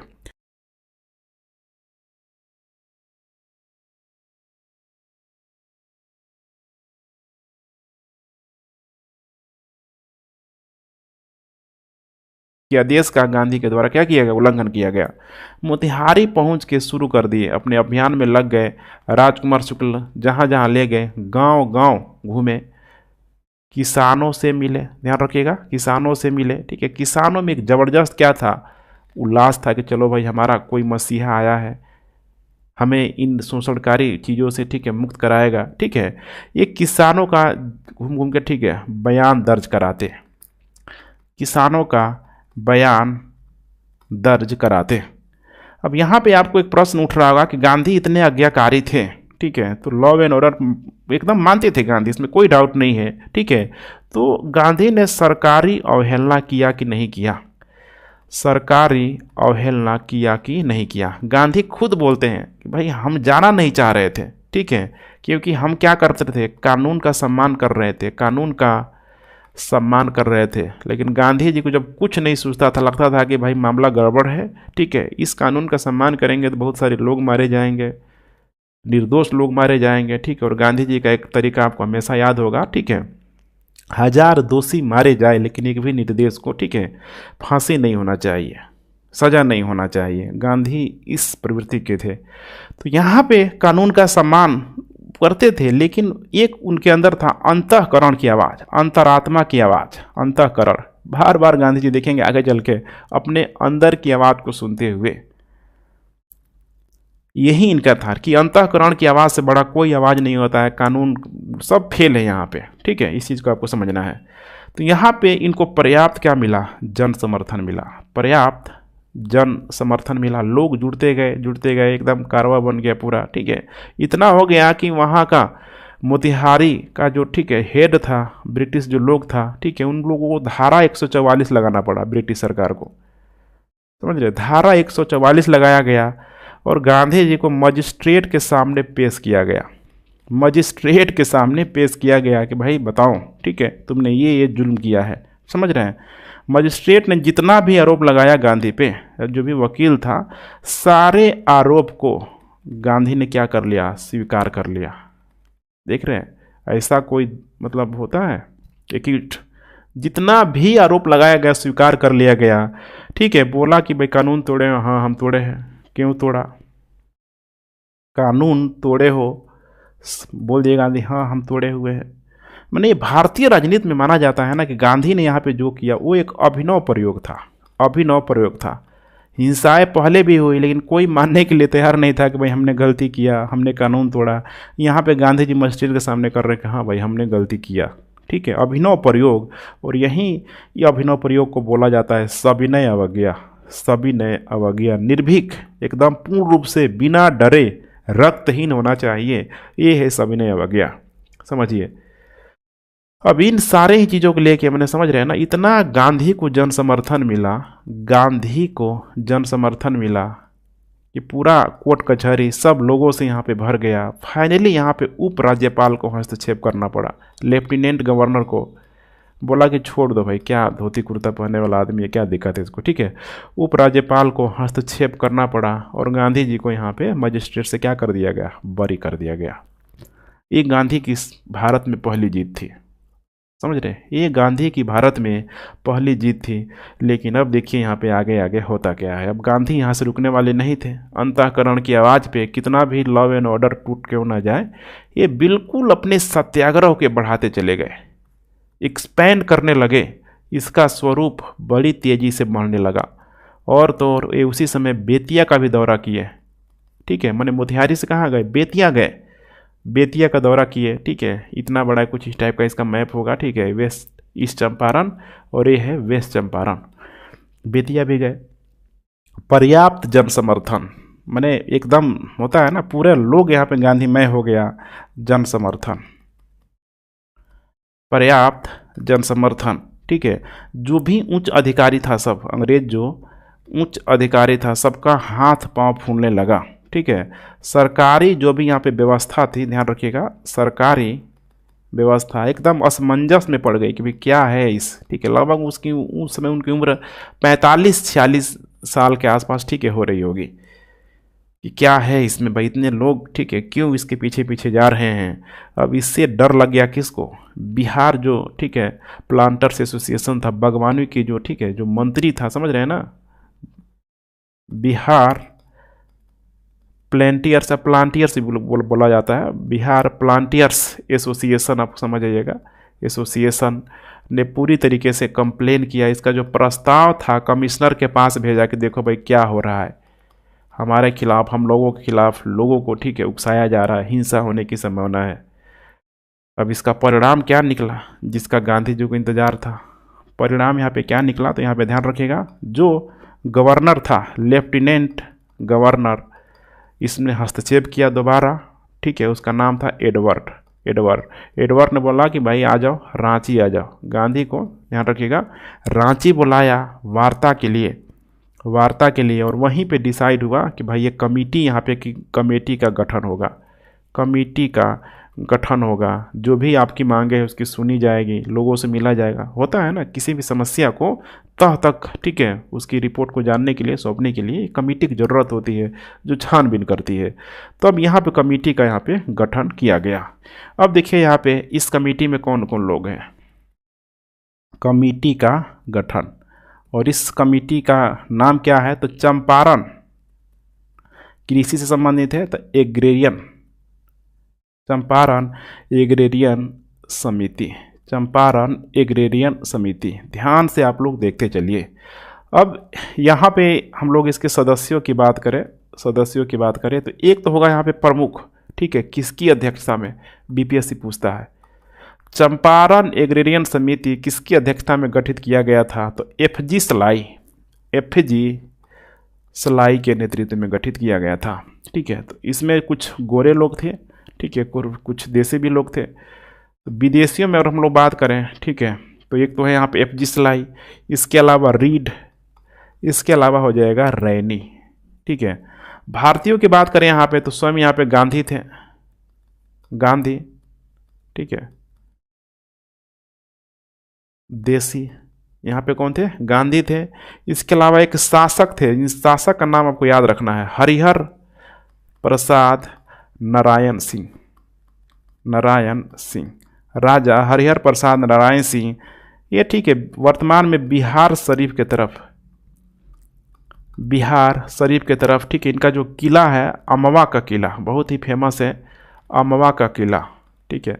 माना जाता है कि उस समय एकदम मामूली जमींदार हुआ करते थे, लेकिन किस प्रकार से वे आगे चल के, ठीक है, राजा बन गए, ठीक है, बड़ा शानदार कहानी इनका भी ये थे। इसके अलावा एलसी अदामी, ठीक है। तो यही 5 से 6 लोगों की पूरी ये कमेटी थी, ठीक है। और गांधी यहाँ पे समझाने में इन विदेशियों को, इन अंग्रेजों को बिल्कुल ही यहाँ पे सफल रहे कि भाई देखो, चंपारण के किसानों का यहाँ पे शोषण हुआ है, तिनकठिया पद्धति के माध्यम से उन लोगों से अवैध वसूली हुआ है, अवैध वसूली अलग अलग कर के रूप में। नील की खेती जब खत्म हो गई, उसके बाद से करों को बढ़ा के वसूला गया है, ठीक है। और जब अवैध वसूली हुआ है तो भाई उनको हर्जाना देना होगा। अब बारी आ गई, ठीक है, समिति अपनी जब रिपोर्ट सौंपेगी, तो यहाँ पे आपको एक छोटा सा हेडिंग डालना है, समिति की रिपोर्ट, ठीक है। तो कमेटी ने अपना जो भी रिपोर्ट सौंपा, ठीक है, लेफ्टिनेंट गवर्नर को, उसके माध्यम से 3 कठिया पद्धति को, ध्यान रखिएगा, 3 कठिया आप लोग समझ जाइएगा, इसको समाप्त कर दिया गया, ठीक है। इसके अलावा जो भी लगान लगाया जा रहा था, ठीक है, उसका 1/4 भाग, ठीक है, छोड़ दिया गया, माफ़ कर दिया गया, और बोला गया कि 3/4 भाग ही वसूलना है। और जो भी निलहे लोगों ने, ठीक है, अलग अलग जो कर वसूला था नगद के रूप में बोला गया कि भाई जितना वसूले उसका 50% 25% तुम लोग क्या करना है, वापस कर देना है। ये 3 मुख्य बातें थी, ठीक है, गांधी के आगमन से चंपारण की धरती पे, ठीक है। तो इतना आप लोगों को क्लियर हो जाना चाहिए। अब इन्हीं सारी चीज़ों को लेके ना यहाँ पे आलोचना किया जाता है। देखिए गांधी इतना भी कर गए, ठीक है, लेकिन यहाँ पे आलोचनाओं का तो कोई अंत नहीं है। आलोचना की जाती है कि भाई देखो, गांधी जब गए चंपारण में तो उन्होंने मेन जो कृषि की जो सतही समस्या थी, किसानों की जो सतही समस्या थी, उसको नहीं उठाया, किसानों की सतही समस्या को नहीं उठाया। मैंने जो भी अमीर लोगों की मतलब समस्या थी, 3 कठिया पद्धति को ले गए, ठीक है, उन्हीं सारी चीज़ों को उन्होंने उठाया, समझ रहे हैं। ये बहुत बड़ा आरोप लगता है। दूसरा आरोप ये लगता है कि यहाँ पे जो लगान था, ठीक है, लगान में 100% यहाँ पे क्या करना चाहिए, वापसी की मांग करना चाहिए थी, वापसी की मांग करनी चाहिए। 25% गांधी क्यों मांगे, इतना ही में क्यों रुक गए, समझ रहे हैं। तो वैसे कुछ चीज़ है। इसके अलावा गांधी पे भी आरोप लगता है कि गांधी के, ठीक है, मतलब ज़मींदार तक सीमित रह गए, अमीर किसान तक सीमित रह गए, लेकिन ये सब बेबुनियादी बातें हैं, ठीक है। इतना सारा चीज़ मिल गया, ठीक है, ये कम नहीं है अपने आप में, ठीक है। चूँकि ये 3 कठिया सबके लिए ख़त्म हुआ, लगान सबके लिए यहाँ पे कम हुआ, नगद यहाँ पे सबको मिला, ठीक है, लेकिन फिर भी यहाँ पे क्रिटिसिज्म का देखिए किसी भी चीज़ का यहाँ पे अंत नहीं है। तो इस मामले में यहाँ पे, ठीक है, आपको थोड़ा कंक्लूजन देना होगा, ठीक है, कि अगर 25% ही अगर वापस मिला, 25% ही अगर इनको वापस मिला, तो ये कोई कम नहीं था उस समय, ठीक है। गांधी खुद बोलते थे कि ये नील्हों की बहुत बड़ी बेइज्जती थी, बहुत बड़ी बेइज्जती थी। उनको बहुत अधिक शर्मिंदा होना पड़ा था नील्हे लोगों को। ये लोग इतना अधिक शर्मिंदा हो गया कि लगभग 4 से 5 सालों में इनका आजीविका का स्रोत ही खत्म हो गया और ये चंपारण को सदा के लिए छोड़ के सब चला गया। चंपारण को सदा में यहाँ से विदेशी लोग हमेशा के लिए चला गया। इसके अलावा आप देखेंगे तो पहली बार, ध्यान रखिएगा, पहली बार किसी भारतीय ने शांतिपूर्ण विरोध किया था। पहली बार किसी भारतीय ने अंग्रेजों के खिलाफ शांतिपूर्ण विरोध किया था। शांतिपूर्ण विरोध ही नहीं किया बल्कि कुछ मांग मांगी, कुछ मांग रखी और उन मांगों को उतनी ही शांतिपूर्ण तरीके से अंग्रेजों ने दिया भी। तो ये कोई कम नहीं है, छोटी उपलब्धि नहीं है, ध्यान रखिएगा, ये कोई छोटी उपलब्धि आपको यहाँ पे नहीं है, ठीक है। और यही तो यही है ना, एक बार अगर अपने आप, ठीक है, अधिकार को, राइट को जान गए, ठीक है, तो हो सकता है कि आप रुकने वाले नहीं हो। यहाँ थोड़ा मिला, थोड़ा यहाँ और बढ़ाएंगे, यहाँ थोड़ा और बढ़ाएंगे, यही तो होगा अंग्रेजों के द्वारा। आगे चल के देखेंगे, ठीक है, तो भारतीय अपनी मांग बढ़ाते जाएंगे, अंग्रेज उसमें निगोसिएशन करेंगे, भारतीय मानने के लिए तैयार नहीं होंगे और फिर मामला चला जाएगा भारत की आज़ादी तक। चलिए, अब इसका थोड़ा हम लोगों को महत्व के रूप में आपको समझाना है। महत्व कह लीजिए या फिर परिणाम कह लीजिए कि इसका महत्व क्या रहा, ठीक है, परिणाम इसका क्या हुआ, ठीक है, थोड़ा सा आप लोग देखने का प्रयास कीजिए। तो अगर हम लोग बात करते हैं यहाँ पे चंपारण सत्याग्रह का, एनालिटिकल पार्ट यही है, ठीक है, विश्लेषण यहीं से करना होता है आपको चंपारण सत्याग्रह का। तो महज यह है किसान आंदोलन तक इसको सीमित करके देखना सही नहीं होगा। किसान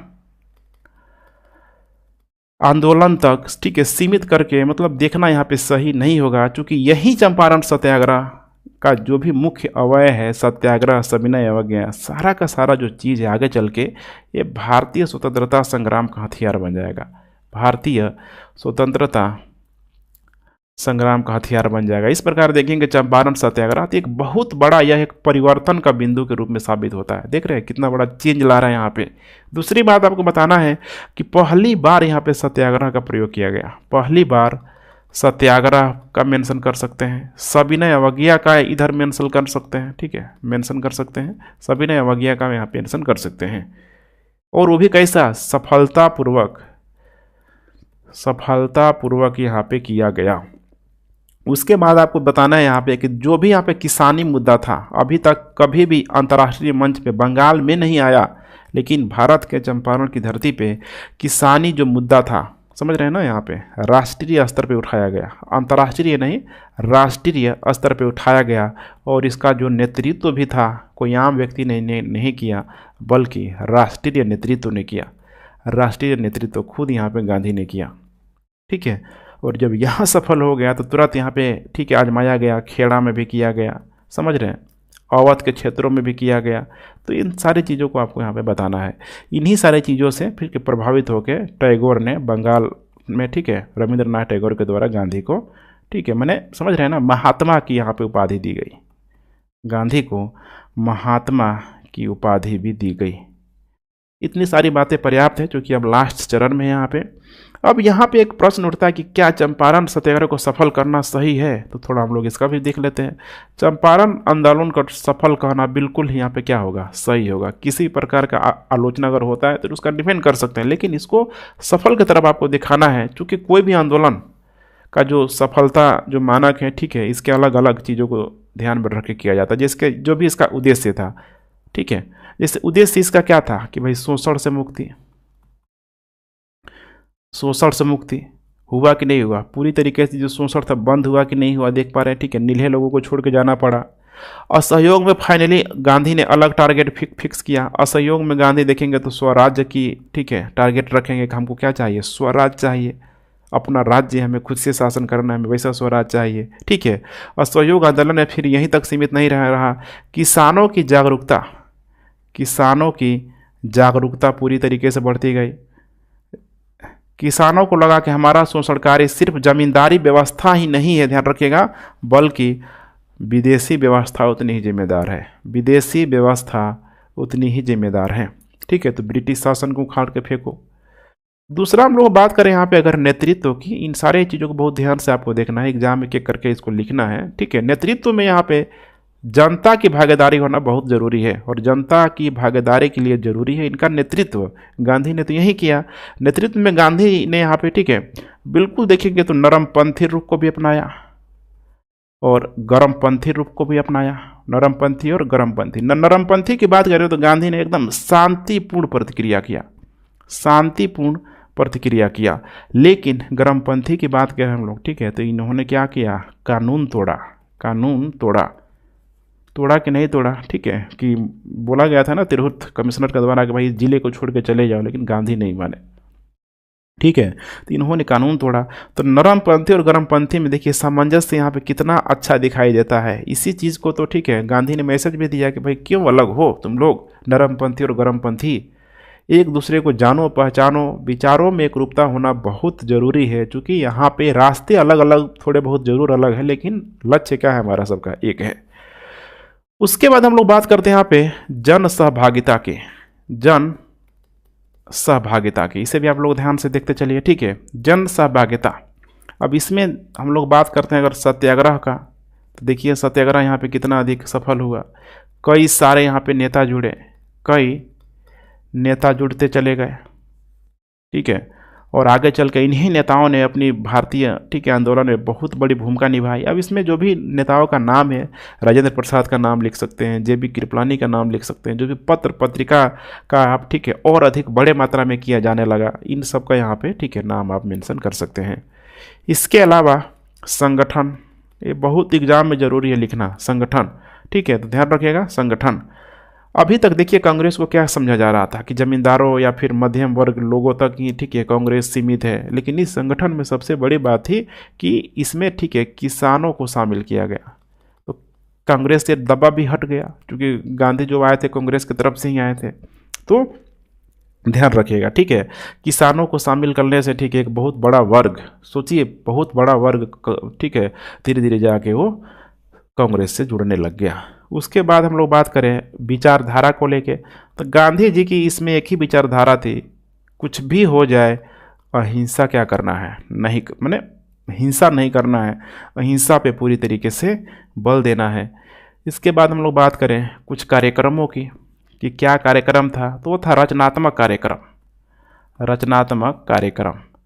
इसी रचनात्मक कार्यक्रम को लेकर, ठीक है, कुछ विद्वानों के द्वारा चंपारण सत्याग्रह के परिप्रेक्ष्य में आवाज़ उठाया जाता है कि गांधी चाहते तो उग्र होके, हिंसित होके किसानों से, ठीक है, मतलब वहाँ से अंग्रेजों को खदेड़ा जा सकता था, लेकिन आपको समझना है कि गांधी ने क्या किया, रचनात्मक कार्यक्रम के माध्यम से उस हिंसा को दबा दिया गया, अहिंसक एकदम बना दिया गया किसानों को भी कि नहीं भाई, ठीक है, अहिंसा के रास्ते पे चलना सही है। अंग्रेजों से कोई हिंसा करके आज तक कोई जीत पाया? आप एक मारेंगे वो 100 को मारेगा सब, ठीक है। तो इस चीज़ को गांधी भली भांति यहाँ पे समझते थे। फाइनली, ठीक है, निष्कर्ष के रूप में आपको यहाँ पे थोड़ा बहुत मैं चीज़ों को बता देता हूँ, निष्कर्ष में आप कैसे लिखना है, ठीक है। तो निष्कर्ष में तो सबसे पहले आपको बताना है कि नीलहे जो लोग हैं, ठीक है, चंपारण से सदा सदा के लिए निकल गए, रैयतों के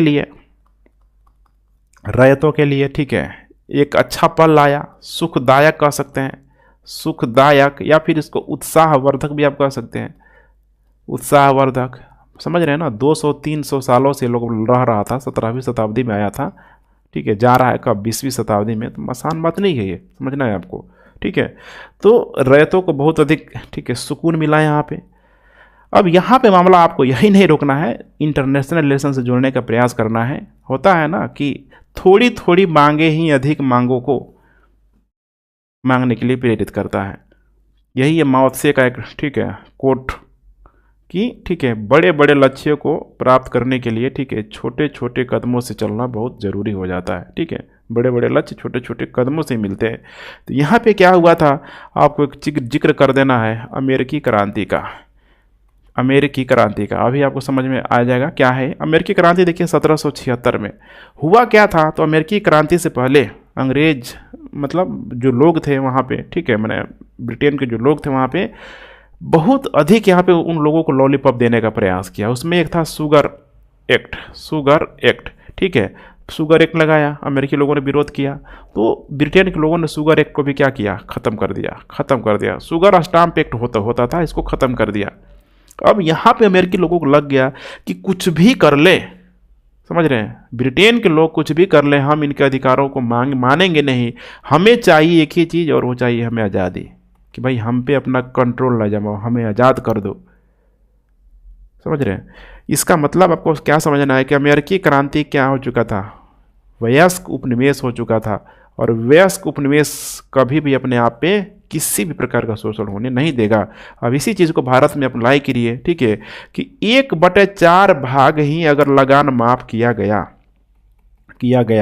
तो किया गया कि नहीं किया गया, ये सबसे बड़ा आपको निकालना है चंपारण सत्याग्रह से निकोड़, कि यही 1/4 भाग भारत को आज़ादी तक यहाँ पे लेके गया। ठीक है, मैंने आगे का आंदोलन का मार्ग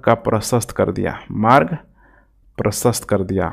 ठीक है, अब मांगे भारतीयों की क्या हो गई, डिमांड क्या हो गया, बढ़ता चला गया। अंग्रेज लोग परेशान करे तो क्या करें, अब ये वही वाला मांग हो गया ना यहाँ पे, कि भाई अंग्रेज लोग कुछ भी करे, कितना भी रियायत दे दें अमेरिकियों को, अब ये लोग चाहता है कि नहीं, हमें क्या चाहिए, आज़ादी चाहिए। भारतीय लोग भी ऐसे ही किया। ठीक है, डिमांड अपना बढ़ाते गया, नहीं देता था लोग तो आंदोलन कर देता था लोग, गांधी के नेतृत्व में। ठीक है, बड़ी लगभग 6 के आसपास बड़ी आंदोलन हुई, और आंदोलन को दबाने के लिए भी अंग्रेज लोग करे तो क्या करें, चूंकि अहिंसक था, हिंसक गतिविधियां नहीं थी, असहयोग की भावना थी, आंदोलन का तरीका भी ऐसा। ठीक है, करे तो क्या करे, यही आपको यहाँ पे समझना है। ठीक है, और ये मामला तब तक चलता रहा जब तक भारत आज़ाद नहीं हो गया, ठीक है, तो आई होप इतनी सारी चीज़ें क्रिस्टल क्लियर अगर आप लोगों ने यहाँ तक देखा होगा तो हो गई होगी। अपना फीडबैक देते रहे, ठीक है, बहुत ज़रूरी है हमारे लिए। ठीक है फ्रेंड्स, कोई भी क्यूरी है तो नीचे कमेंट करें। Thanks for watching. जय हिंद।